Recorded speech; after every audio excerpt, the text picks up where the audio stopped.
윤석열 대통령이 전임 정부의 건강보험 보장성 강화 정책, 이른바 문재인 케어를 혈세를 낭비하는 포퓰리즘으로 규정하면서 폐기할 뜻을 밝혔습니다. 주 52시간제 폐기 등 노동개혁에도 칼을 뽑은 모습인데 거짓 선동 세력과 타협할 수 없다는 말로 여러 해석을 낳았습니다. 조은지 기자입니다. 윤석열 대통령은 건강보험 정상화가 시급하다면서 이른바 문재인 케어를 비판했습니다. 5년간 보장성 강화에 20조 원 넘게 쏟아부었지만 의료 남용과 건강보험 무임승차를 방치해 국민 부담이 커졌다는 겁니다. 중증 질환 치료와 필수 의료는 강화하면서도 무분별한 의료 쇼핑과 외국인 건보 먹튀 등 부작용은 막겠다고 윤 대통령이 직접 못 박았습니다. 국민 혈세를 낭비하는 인기 영합적 포퓰리즘 정책은 재정을 파탄시켜 건강보험제도의 근간을 해치고 결국 국민에게 커다란 희생을 강요하게 되어 있습니다.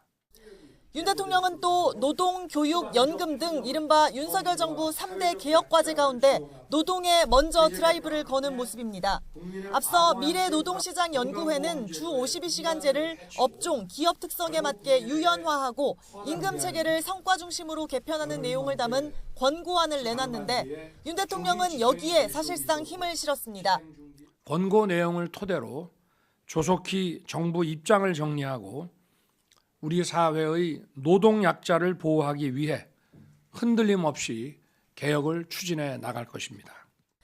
윤 대통령은 동시에 최근 끝난 화물연대 집단 운송거부 사태를 거론하며 불법 행위에 끝까지 책임을 묻겠다. 산업 현장에 만연한 조직적 불법은 확실히 뿌리 뽑아야 한다고 강조했습니다. 자유를 제거하려는 사람들, 거짓 선동과 협박을 일삼는 세력과는 함께할 수 없다. 협치나 타협이 불가능하다고도 선언했습니다. 윤 대통령은 자유와 법치는 국정의 최고 가치고 이를 수호하는 게 대통령 책무라고 밝혔습니다. 법 위반 사태에 책임을 물어야 할 국가가 이를 게을리한다면 이는 우리 사회의 자유를 부정하는 것이자 사회적 약자를 방치하는 것입니다.